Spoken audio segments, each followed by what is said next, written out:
class 8th. Today we will do chapter 4 metals and non-metals. तो metals और non-metals के बारे में आपने पहले भी क्लासेस में पढ़ा है. अब हम इसको थोड़ा सा और डिटेल में पढ़ेंगे. तो चलिए देखते हैं इस चैप्टर में हमें क्या क्या पढ़ने के लिए मिलेगा. At the end of this chapter, learners will be able to differentiate between metals and non-metals on the basis of their properties. तो आप इस चैप्टर के ख़त्म होने के बाद मेटल्स और नॉन मेटल्स को डिफ्रेंशिएट कर पाएंगे. Write and balance chemical equations, इसके अलावा आप बैलेंस भी कर पाएंगे केमिकल इक्वेशंस को. Conduct simple activities to demonstrate some properties of metals and non metals and list of uses of metals and non metals. चलिए, now we will start with the chapter. We can classify commonly used objects such as a steel spoon, a piece of aluminum foil, the blade of a knife and pencil lead, sulfur and a piece of charcoal into metals and non-metals on the basis of certain common characteristics. तो आपको कुछ चीज़ें दी हुई हैं, जैसे कि एक steel की चम्मच दी है, आपको एल्यूमिनियम फॉयल दिया है, आपको नाइफ का ब्लेड दिया हुआ है. आपको इनको बताना है इसमें से कौन सी चीज़ मेटल है और कौन सी चीज़ नॉन मेटल है. For example, the blade of a knife and aluminium foil are all shiny. तो आप क्या बोलोगे कि मैम जो नाइफ का ब्लेड है और जो एल्यूमिनियम फॉयल है उन दोनों में चमक है, वो दोनों चमक रहे हैं, तो इनको अलग करते हैं. Also if you put these objects near a flame और a hot object, the heat easily spreads from one end to the other. इसके अलावा अगर आप इन सारी चीज़ों को गर्म करोगे तो भी ये गर्म हो जाएंगी एक सिरे से दूसरे सिरे पर. जैसे कि आपने देखा है, जब आप किसी पानी या दूध को या किसी सब्ज़ी को गर्म कर रहे हो और आपने स्टील का यूज़ कर रहे हो, आप स्पून यूज़ कर रहे हो, तो वो पूरी गर्म हो जाती है. बेशक वो उधर की तरफ से, खाने वाली तरफ से वो कढ़ाई के अंदर होगी, पर वो एंड तक आपको गर्म महसूस होगी. The materials which are shiny, flexible and conduct heat or electricity are classified as metals. तो ऐसे metals जो कि flexible होते हैं, अच्छे conductor होते हैं इलेक्ट्रिसिटी के, इसके अलावा shiny होते हैं, उनको हम बोलते हैं metals. Some examples of metals are iron, aluminium, copper, mercury, zinc, tin, lead, gold and platinum. Substances like charcoal and sulfur are not shiny and cannot be bent. तो चारकोल और सल्फर को अगर आप देखोगे तो वो शाइनी नहीं होते, चमकदार नहीं होते. They may burn but will not conduct heat easily. आप जब उन्हें गर्म करोगे तो वो जल जाएंगे, पर ऐसा नहीं है कि गर्म हो जाएं और गर्म होने के बाद एज इट इज़ अपनी फॉर्म में रहें, वो जल जाएंगे. Such substances are classified as non metals. Examples of non metals are carbon, oxygen, hydrogen, nitrogen, phosphorus and chlorine. तो अब हम बात करेंगे फिजिकल प्रॉपर्टीज़ की मेटल्स की. Metals and non metals can be identified on the basis of their appearance and other physical properties like hardness, lustre, malleability, ductility and conductivity. तो ये सारी प्रॉपर्टीज़ आती हैं फिजिकल प्रॉपर्टीज़ में, और एक एक करके हम इनके बारे में यहाँ पर पढ़ेंगे. तो सबसे पहली हमारी प्रॉपर्टी है फिजिकल प्रॉपर्टी में हार्डनेस, यानी कि कोई चीज़ कितनी सख्त है, कितनी मजबूत है. Touch an iron rod and a plastic rod, do you feel any difference. एक तरफ आपको आयरन की रॉड दी जाए और दूसरी तरफ आपको एक प्लास्टिक की रॉड दी जाए, अंतर नज़र आएगा आपको? बिल्कुल आएगा. Metals are generally hard except for sodium and potassium. इसको अंडरलाइन करिएगा कि सारे मेटल्स हार्ड होते हैं, सारे मेटल्स सख्त होते हैं, बस पोटेशियम और सोडियम को छोड़कर.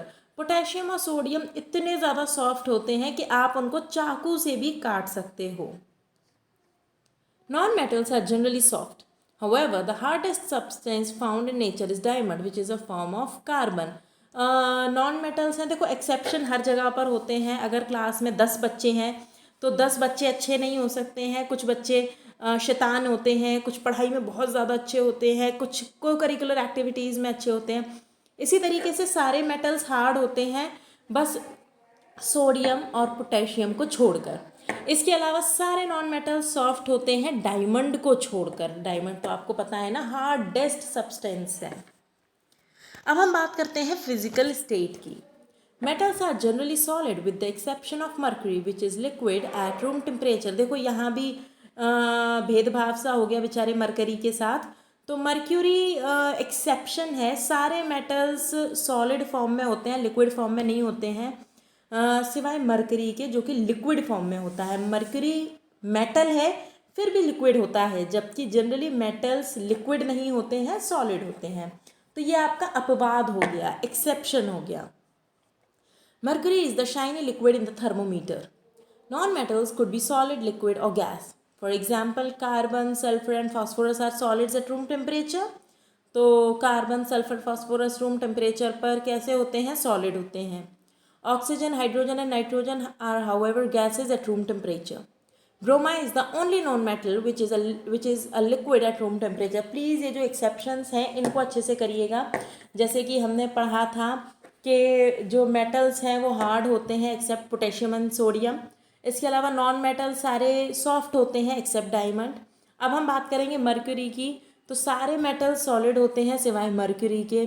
इसके अलावा सारे जो नॉन मेटल्स हैं वो लिक्विड भी हो सकते हैं, गैस भी हो सकते हैं, and bromine is the only non metal which is liquid at room temperature.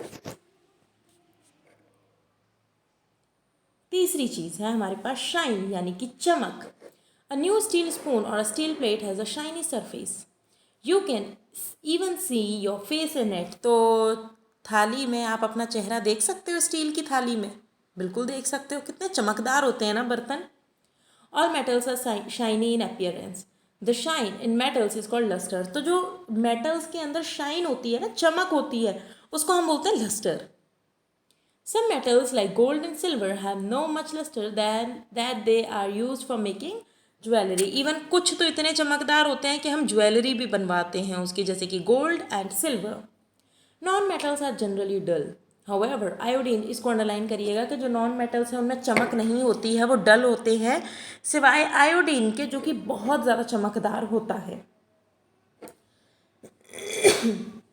यह आपको एक्टिविटी दी हुई है. Collect samples of iron, coal, aluminium, copper, pencil lead and rubber. Wrap the metal separately in plastic packets. Place the wrapped materials on a flat surface and hit them hard with a hammer to flatten the materials. Does it turn flat or does it break into pieces?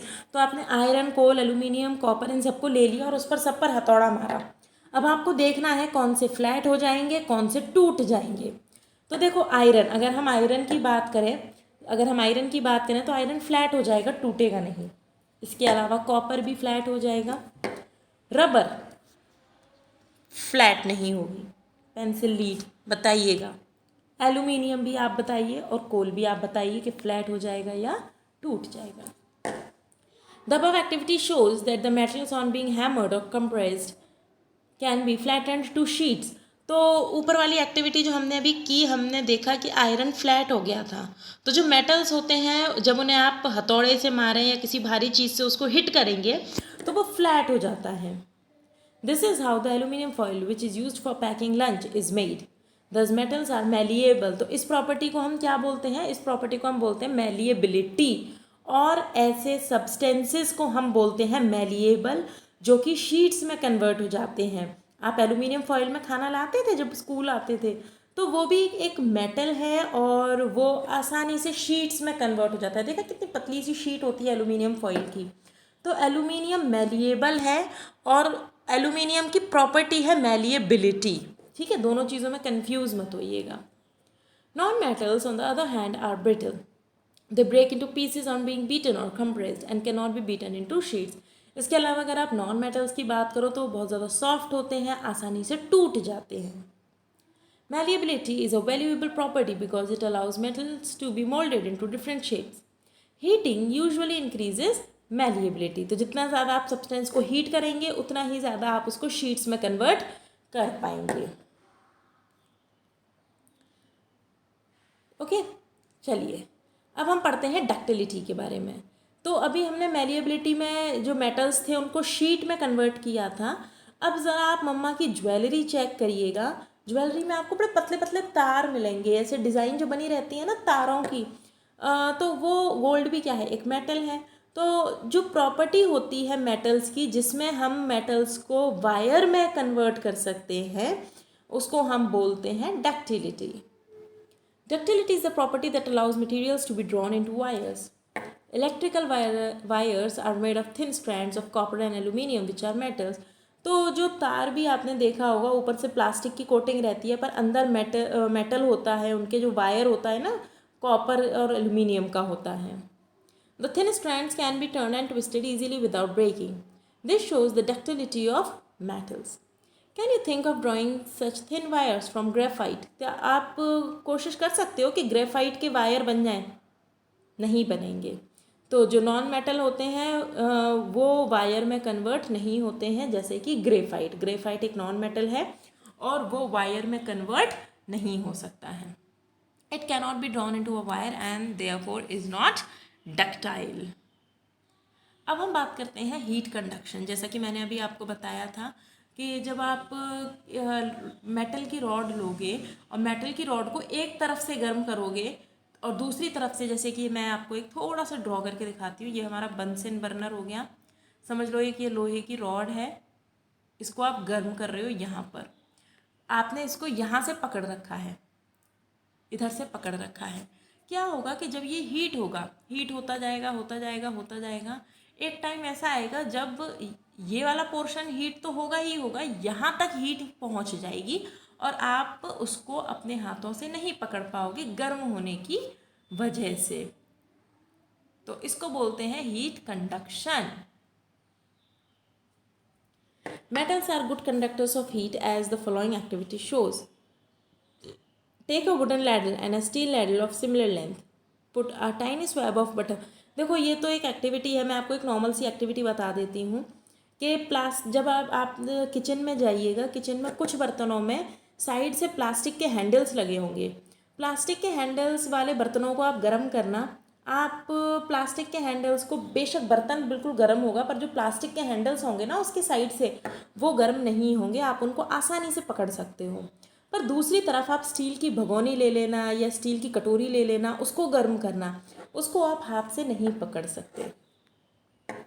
In the above activity you will observe that the butter on the steel ladle melts and ये तो वो activity है जैसा कि मैंने आपको दूसरी activity बताई. इस एक्टिविटी को आप रीड कर लीजिएगा. The metals are good conductors of heat, whereas non-metals are bad conductors of heat.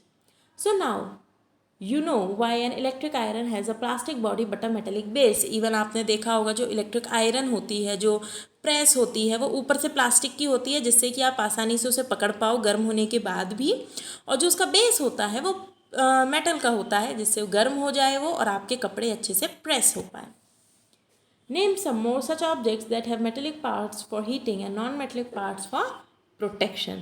तो कुछ ऐसे आप बर्तन बता सकते हो, कुछ ऐसी चीज़ें बता सकते हो जो प्रोटेक्ट की जाती हैं कि अगर वो गर्म भी हो जाएं तो भी आपको गर्म ना महसूस हो. Now we will talk about sonorous property of metals and non-metals. The substances which produce a ringing sound when struck with a hard material are called sonorous. किसी लोहे के टुकड़े को हैमर से मार के देखना, टन करके लंबी सी आवाज़ आएगी. इवन जो स्कूल की बेल होती है, जो बेल बजाते हैं आंटी, वो भी मेटल का होता है ना, तभी तो वो इतनी ज़ोर से आवाज़ आती है और बहुत लंबी आवाज़ आती है. For example the bells commonly used in schools, churches और temples produce a ringing sound when they are struck with a hard material. Even मंदिरों में जो घंटी होती है उसको बजाओ, कितनी तेज़ आवाज़ आती है और लंबी आवाज़ होती है.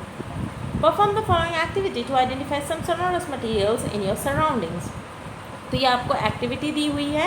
इस एक्टिविटी को आप खुद करिएगा. अपने आसपास ऐसी चीज़ों को देखिए, थोड़ा सा हिट करके देखिए कि वो कैसी आवाज़ प्रोड्यूस कर रहे हैं, आवाज़ प्रोड्यूस कर भी रहे हैं या नहीं कर रहे हैं. तो ये आप एक्टिविटी खुद करिएगा.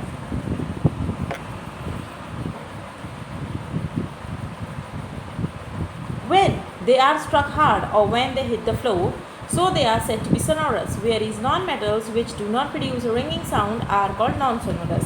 तो अपने आसपास जब आप चीज़ों को हिट करेंगे तो आप नोटिस करिएगा कुछ चीज़ें बजेंगी, लंबी आवाज़ प्रोड्यूस करेंगी, कुछ नहीं बजेंगी. तो जो बजेंगी यानी जो आवाज़ प्रोड्यूस करेंगी, लंबी आवाज़ प्रोड्यूस करेंगी, उन्हें हम बोलते हैं सोनोरस प्रॉपर्टी ऑफ मेटल्स, यानी कि वो मेटल्स होंगे. और जो आवाज़ प्रोड्यूस नहीं करेंगे उन्हें हम बोलेंगे नॉन सोनोरस मटेरियल्स और non metals. Now electrical conduction, कभी किसी को शॉक लग जाए, झटका लग जाए बिजली का, तो और वो चिपका रह जाए तार से या स्विच से, तो बोलते हैं ना लकड़ी के डंडे से उसको अलग करो। लोहे के डंडे से अलग करने के लिए क्यों नहीं कहते? सोचने वाली बात है ना। You have studied electrical circuits in your previous classes. You can use the concept of electric circuit to test whether electricity can pass through a substance or not. तो चलिए ये वाली एक्टिविटी हम लोग करके देख लेते हैं। Take a small torch bulb having 2 leads. Arrange them according to the circuit arrangement shown below. तो देखिए ये आपको सर्किट बनाना है। देखिए ये आपका हो गया सैम्पल मटेरियल, यहाँ पर आपने बल्ब लगा दिया, यहाँ पर आपने बैटरी लगा दी।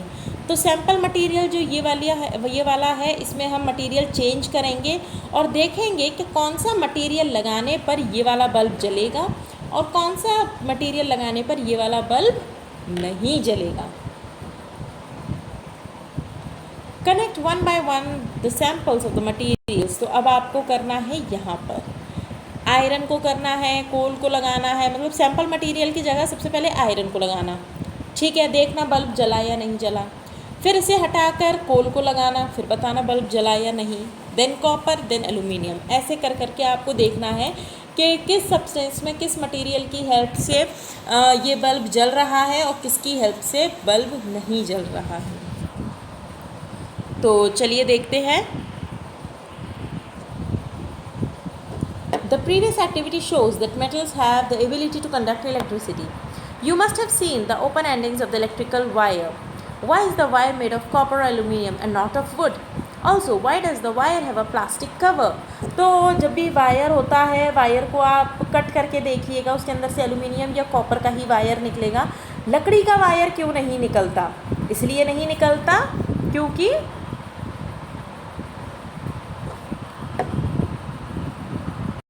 वुड बैड कंडक्टर है इलेक्ट्रिसिटी का और एल्यूमिनियम और कॉपर गुड कंडक्टर है इलेक्ट्रिसिटी के। तो अगर वुड का अगर आप तार बनाओगे ना तो कभी भी बल्ब नहीं जल पाएगा।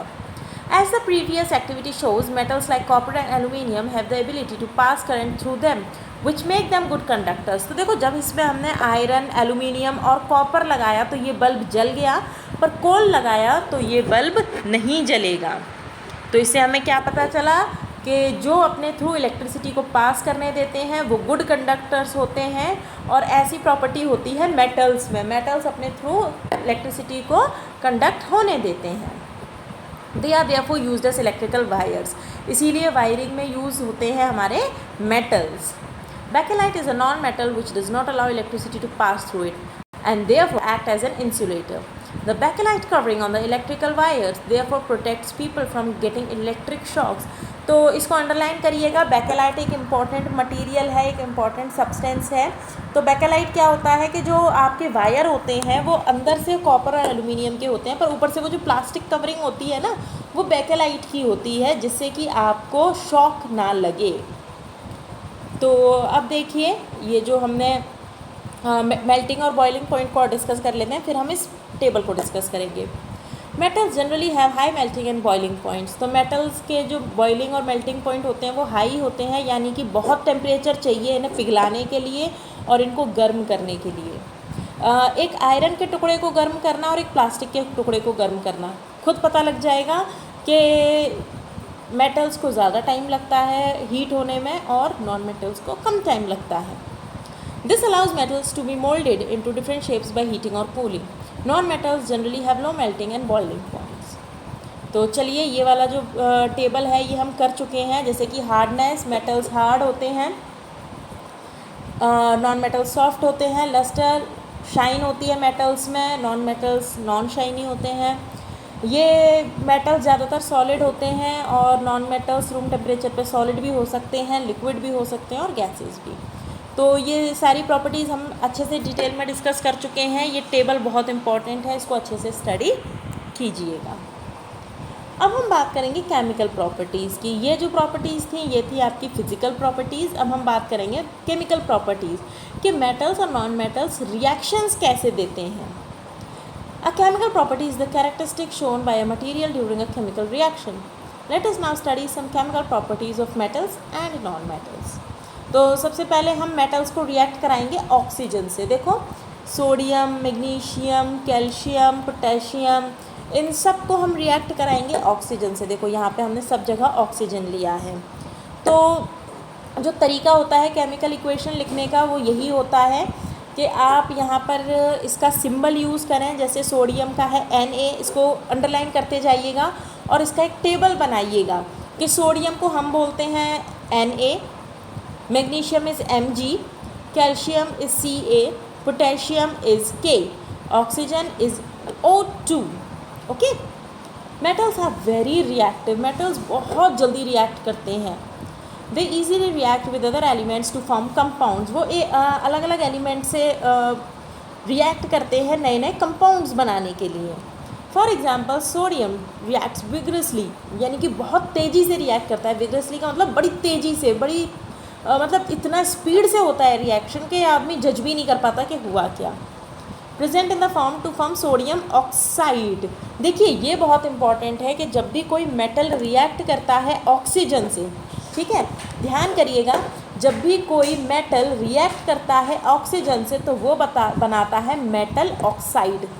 ठीक है, हम उसे क्या बोलेंगे, मेटल ऑक्साइड। जैसे कि सोडियम के संग रिएक्ट करा तो सोडियम ऑक्साइड, मैग्नीशियम के संग ऑक्सीजन ने रिएक्ट करा तो मैग्नीशियम ऑक्साइड, कैल्शियम के संग ऑक्सीजन ने रिएक्ट किया तो कैल्शियम ऑक्साइड, और पोटेशियम ने रिएक्ट करा तो पोटेशियम ऑक्साइड।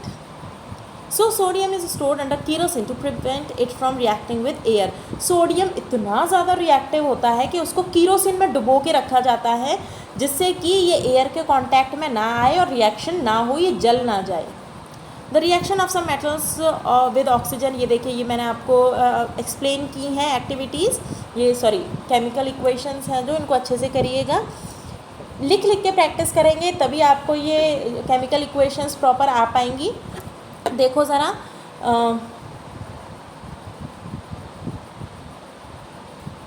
ध्यान से देखिएगा, सोडियम ने रिएक्ट करा ऑक्सीजन से, बन गया Na2O, यानी Na था, O था, बन गया Na2O, sodium oxide.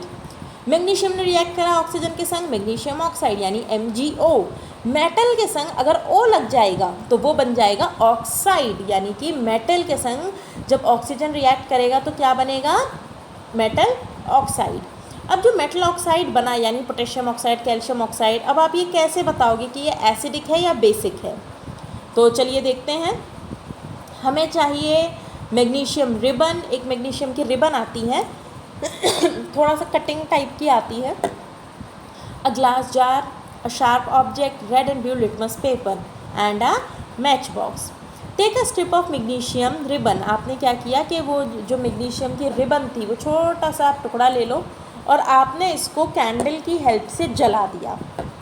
Collect the ash obtained, यानी जो इसका राख निकली होगी, जो जलने के बाद बचा होगा, डिजॉल्व इट इन वाटर, उसको आपने पानी में घोल दिया।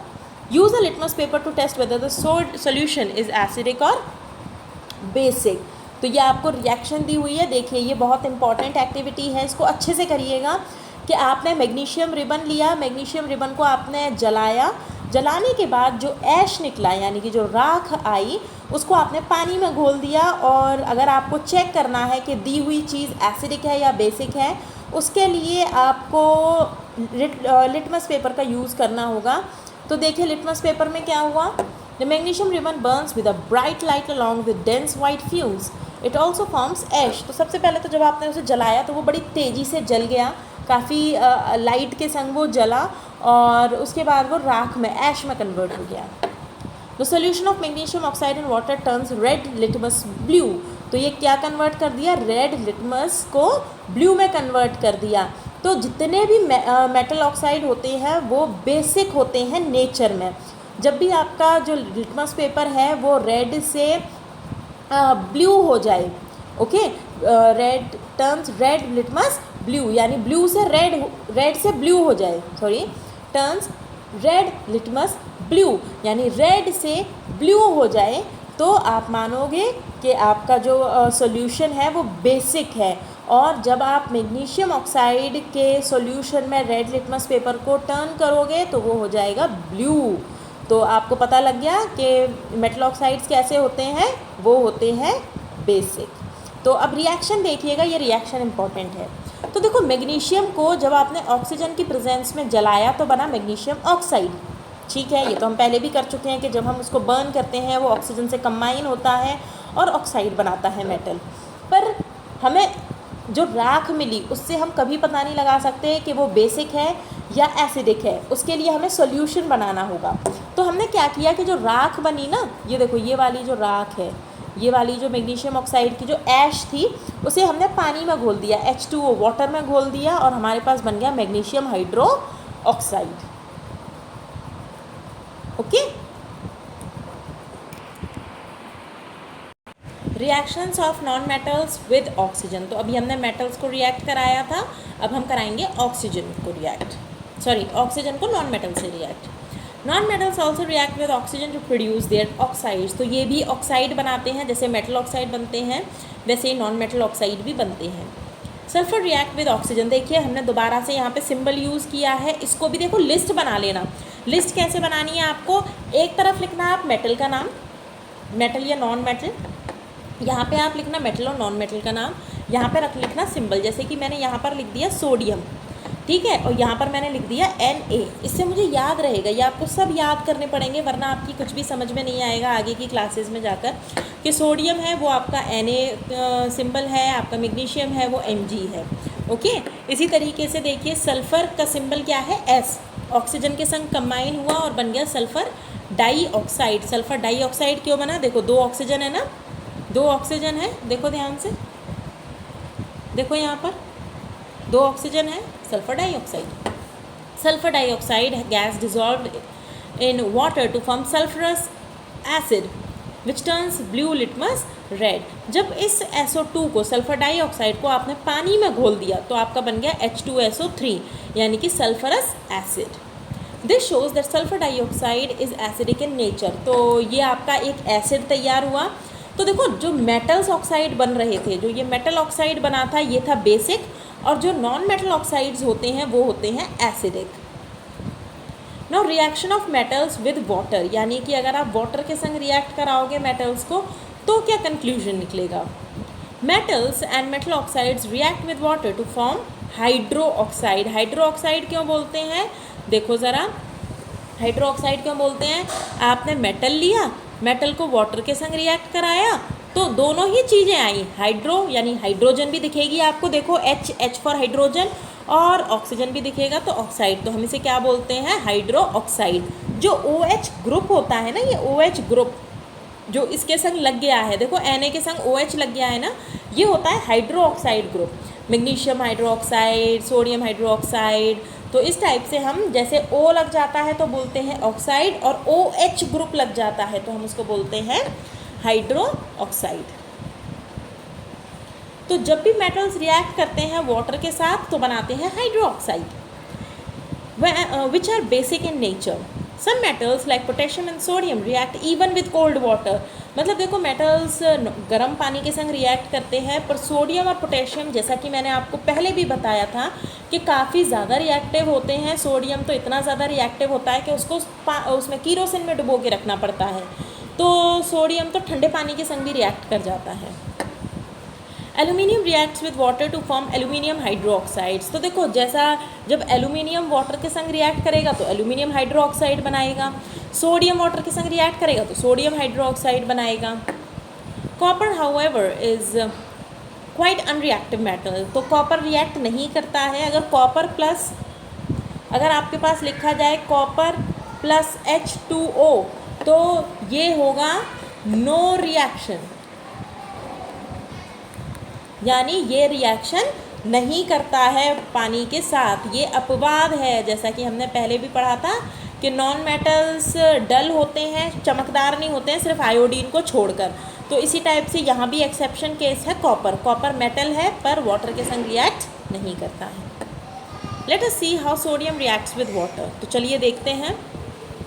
Sodium is highly reactive metal which is stored under kerosene. It is soft like soap and can be cut easily with a knife, इतना ज़्यादा सॉफ्ट होता है जैसे कि साबुन होता है ना, साबुन को आप आसानी से नाइफ की हेल्प से काट सकते हो, इतना ही ये सॉफ्ट होता है। When a small piece of sodium metal is dropped in water, it starts floating. क्या होगा, जैसे ही आप सोडियम को पानी में डालोगे तो वो तैरना शुरू कर देगा. Then it starts reacting with water to form sodium hydroxide with the release of hydrogen gas. ये बहुत इंपॉर्टेंट है कि देखो ये रिएक्शन किस तरीके से हुआ, ये देखिएगा भाई. Na था, ये H2O के संग रिएक्ट करा, यानी वाटर के संग रिएक्ट करा, इसने सोडियम हाइड्रोक्साइड बनाया. जब भी मेटल्स वाटर के संग रिएक्ट करते हैं तो हाइड्रोक्साइड तो बनाते ही हैं, प्लस हाइड्रोजन गैस को भी रिलीज़ करते हैं. और कई बार आपने इक्वेशन में बगल में देखना कि H2 की बगल में ऐसे करके एरो बना होगा ऊपर की तरफ. इसका मतलब है कि हाइड्रोजन गैस थी और वो निकल गई. ओके, तो क्या बनाते हैं, सबसे पहले तो ये हाइड्रोक्साइड बनाते हैं और हाइड्रोजन गैस रिलीज़ करते हैं. The heat melts sodium and turns into tiny ball of liquid sodium. The heat also causes hydrogen gas released during the reaction to catch fire. The ball of sodium thus goes sizzling across the surface of water. तो चलिए देखते हैं, अब हम magnesium को react कराते हैं water के संग. सेम है, ठीक है. बस ये जो यहाँ पर जो हमने वाटर लिया था ये लिक्विड फॉर्म में था, यहाँ पे हमने लिया है वाटर स्टीम फॉर्म में. Magnesium shows no reaction with cold water. Cold water के संग मैग्नीशियम रिएक्ट नहीं करता है. However it reacts slowly with steam और hot water to give white magnesium oxide. इसको अंडरलाइन कर लीजिएगा कि मैग्नीशियम ऑक्साइड और हाइड्रोजन गैस निकलेगी इसमें से और मैग्नीशियम ऑक्साइड वाइट कलर का होगा.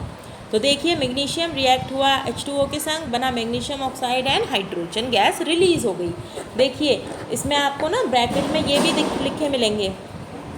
ये देखिए ये कितने अच्छे से इसने पूरी इक्वेशन को दिया हुआ है. देखिए मैग्नीशियम S लिखा हुआ है ब्रैकेट में, यानी कि ये सॉलिड फॉर्म में लिया गया है. देखो छोटी सी इक्वेशन में कितना कुछ बता दिया कि Mg मतलब मैग्नीशियम सॉलिड फॉर्म में, H2O जो वाटर है वो G यानी कि गैशियस फॉर्म में. उसके बाद मैग्नीशियम ऑक्साइड बना, ये सॉलिड फॉर्म में बना, और हाइड्रोजन G का मतलब गैस बनी जो कि निकल गई. ओके क्लास, तो देखिए अब आपको टेबल 4.2 दिया हुआ है. ये बहुत इंपॉर्टेंट टेबल है, इसको अच्छे से स्टडी करिएगा. सबसे पहले देखिए सोडियम जब ऑक्सीजन के संग रिएक्ट करेगा तो क्या बनाएगा, ये बनाएगा सोडियम ऑक्साइड. ठीक है. Magnesium Burns with a brilliant white flame, यानी कि जब हमने मैग्नीशियम रिबन लिया था उसको बर्न किया था तो एक बहुत वाइट फ्लेम के संग वो जल गया था और ऐश में कन्वर्ट हो गया था. तो जो वाइट ऐश था वो क्या था, मैग्नीशियम ऑक्साइड. इस तरीके से ये देखिए copper does not burn, the metal is eventually coated with a black layer. Copper को तो आप अगर जलाने की कोशिश करोगे, हीट करोगे तो उस पर एक ब्लैक कलर की लेयर जम जाएगी पर वो जलेगा नहीं. ओके और जो वो ब्लैक पाउडर, जो ब्लैक लेयर अगर आप उसको रब करके देखोगे जो आपके हाथों में काला काला लग जाएगा, दैट इज़ कॉपर ऑक्साइड. बहुत इंपॉर्टेंट है ये टेबल, अच्छे से इसको करिएगा. अब हम बात करेंगे कोरोजन की. What is corrosion? Over a period of time, the continuous reaction of certain metals with oxygen in the presence of water results in eating away of the metal surface. This process is called corrosion. तो सब लोग नई cycle तो ले ही आए होंगे इस corona time में बाहर चलाने के लिए, क्योंकि फ्री टाइम है. अभी तो वो नई है, पर जैसे ही वो पानी के कांटेक्ट में आएगी, बाहर आप उसको छोड़ दोगे, रेन वाटर के कांटेक्ट में आएगी, तो क्या होगा, साइकिल पर देखा है ब्राउन ब्राउन कलर की एक कोटिंग जम जाती है. दैट इज कोरोजन, यानी कि वो मेटल कोरोड हो गया है. अ cycle looks shiny when new. Over a period of time, however, it loses its shine. Similarly, if an iron chain is left in the open during the rainy season, it looks totally worn out after some time. What causes this? The wearing out of iron is a result of rusting. Even आपने देखा होगा जो chains use करते हैं लोहे की, तो लोहे की चेन शुरुआत में लाओ तो बिल्कुल नई होती है, बिल्कुल आपकी चमचमाती हुई होगी, शाइनी होगी, पर कुछ टाइम बाद वो ब्राउन पड़ जाएगी और उसके बाद तो उसमें से ना ब्राउन ब्राउन झड़ने भी लग जाता है और वो पूरी की पूरी खराब हो जाती हैं. Rusting of iron is the most familiar example of corrosion. Rust is formed when iron reacts with the oxygen in the presence of moisture and forms a compound called iron oxide. तो ये बहुत important है reaction, इसको ध्यान से देखिएगा। Iron, भाई जो आप साइकिल लाए हो उसमें भी आयरन है, जो आप आयरन की जो चेन लाए थे वो भी उसमें भी आयरन है, ठीक है। वो ऑक्सीजन की प्रेजेंस में आया, भैया आपने बाहर ही तो छोड़ा था, बाहर एयर में आपने उसको छोड़ दिया, उस पर पानी भी पड़ गया, यानी ऑक्सीजन भी मिल गई उसे और वाटर भी मिल गया, तो उसने क्या बना लिया, रस्ट, यानी कि जंग बना ली, जंग लग जाती है ना लोहे की चीज़ों में, वो बना ली। और उसका फॉर्मूला है Fe2O3.H2O, और इसको बोलते हैं हाइड्रेटेड आयरन ऑक्साइड। ये बहुत इंपॉर्टेंट है ये रिएक्शन, इसको अच्छे से लिख लिख कर प्रैक्टिस कीजिएगा। Rust contains water molecules, so it is called a hydrated oxide. Both oxygen and water must be present for the iron to rust. तो दोनों ही चीज़ों की ज़रूरत होती है अगर आपको अपनी चीज़ खराब करनी है, जो कि मुझे लगता है आपको नहीं करनी होगी। तो अगर आपको अपनी चीज़ों को बचाना है तो आपको पानी और ऑक्सीजन दोनों से अपनी लोहे की चीज़ों को बचाना होगा। तभी तो बारिश आती है, तो मम्मा बोलती है ना कि साइकिल को भी अंदर कर दो, कोई व्हीकल बाहर खड़ा है उसको भी अंदर कर दो। इवन लॉक भी नहीं लगाते हैं कुछ लोग, क्योंकि बारिश में लॉक भी ख़राब हो जाता है, उसमें भी जंग लग जाती है। तो आपको पानी से अपनी लोहे की चीज़ों को बचाना है। Similarly, other metals also corrode when they react with oxygen to form metal oxides. Other forms of corrosion include tarnish found on silver teapots, trays and jewelry. तो अब आपको थोड़ा सा अपना मम्मा के पास जाना पड़ेगा, मम्मा की पायल चेक करिएगा ज़रा। कुछ टाइम बाद आप देखिएगा कि वो काली पड़ जाती है, मम्मी लाती है तो बिल्कुल न्यू होती है, चमकदार होती है, शाइनी होती है, कुछ टाइम बाद वो काली सी पड़ जाती है, तो वो भी कोरोजन का ही एक फॉर्म है। Chromium oxide, which forms on the outer layer of stainless steel. A mixture of copper hydroxide and copper carbonate called patina formed on a copper vessels when exposed to moist air for long. This causes copper to form a dull green coating. Even copper के अगर आप utensils use करते हो तो उसे कुछ time के लिए बाहर छोड़ दो, वो हरे हरे से हो जाएंगे, ग्रीन कलर की कोटिंग हो जाएगी उन पर। वो कोटिंग कैसे होगी, देखो इस रिएक्शन को भी ध्यान से देखिएगा। कॉपर रिएक्ट हुआ वाटर के साथ, यानी H2O के साथ, जो हमारे कार्बन डाइऑक्साइड प्रेजेंट रहती है एटमॉस्फेयर में उसके साथ, इसके अलावा ऑक्सीजन के साथ। ध्यान से देखिए भाई, कॉपर रिएक्ट हुआ वाटर के साथ, कार्बन डाइऑक्साइड के साथ और ऑक्सीजन के साथ, और इसने बना लिया कॉपर कार्बोनेट और कॉपर हाइड्रो ऑक्साइड बना लिया। देखिए ज़रा, जिस तरीके से O लग के ऑक्साइड बनता है, OH लग के हाइड्रो ऑक्साइड बनता है, ऐसे CO3, देखो इसमें CO3 है ना, ये आपका कार्बोनेट का ग्रुप होता है, यानी कि copper carbonate. Rusting is an undesirable change. Undesirable इसको इसलिए बोला गया है क्योंकि कोई नहीं चाहेगा कि उसके जो लोहे की चीज़ें हैं वो जंग लग जाएं और वो खराब हो जाएं। As it makes the iron surface porous and inner layers also get damaged due to rust formation. भाई आपकी चीज़ खराब हो जाएगी, देखा है ना, कुछ टाइम बाद तो बिल्कुल लोहा गायब हो जाता है, बिल्कुल गायब हो जाएगा, वो धीरे धीरे झड़कर पूरा का पूरा ख़त्म हो जाएगा। तो आप बिल्कुल नहीं चाहोगे कि आपकी चीज़ खराब हो। However, formation of aluminium oxide on the aluminium metal surface acts as a transparent protective layer, which prevents further damage of the metal surface. Since zinc does not react with water, the surfaces of iron and steel are coated with a layer of zinc. तो बिल्कुल भी नहीं चाहोगे कि आपकी चीज़ें खराब हों। इसके लिए एक तरीका निकाला गया कि जो भी चीज़ जंग पकड़ती है या जंग लग जाती है जिन चीज़ों में, उसके सरफेस को आप जिंक से कोट कर दो, जिंक से कवर कर दो। तो जिंक क्या होता है, पानी से रिएक्ट नहीं करता है। देखिए, zinc does not react with water, तो जब ये वाटर के संग रिएक्ट नहीं करेगा तो ये आपके मेटल को बचा लेगा। The zinc layer prevents contact between the metal surface and moisture in air, thus protecting the metal from rusting or corrosion. ये क्या करेगा, जैसे आपका ये मेटल हो गया, मैं आपको थोड़ा सा बनाकर दिखाती हूँ। ये आपका कोई मेटल है, मेटल का सरफेस है, इस पर आपने ना जिंक की कोट कर दिया। देखो, जब आप जिंक का कोट इस तरीके से इस पर कर दोगे तो जो एयर है, वाटर है, वो अंदर नहीं जा पाएगा लोहे तक, वो जिंक पर ही रह जाएगा, और आपका जो अंदर आयरन है, कॉपर है, वो बचा रह जाएगा। दिस प्रोसेस ऑफ कोटिंग, इसको अंडरलाइन करिएगा कि ये जो हम कोटिंग करते हैं आयरन और स्टील के आर्टिकल्स को, उसको बोलते हैं galvanising. Reaction of non metals with water हम अगली क्लास में करेंगे। आपका होमवर्क है कि आप अच्छे से एलिमेंट्स और उनके सिंबल्स का टेबल बनाएंगे, सारे सिंबल्स को लर्न करेंगे, तभी आपको ये इक्वेशन आ पाएगी। सारी इक्वेशंस को लिख लिख कर प्रैक्टिस करेंगे, तभी आपको ये इक्वेशंस की प्रैक्टिस हो पाएगी और आप आगे 9th 10th में जाकर इक्वेशंस को प्रॉपरली समझ पाओगे। चलिए, टिल देन बाय।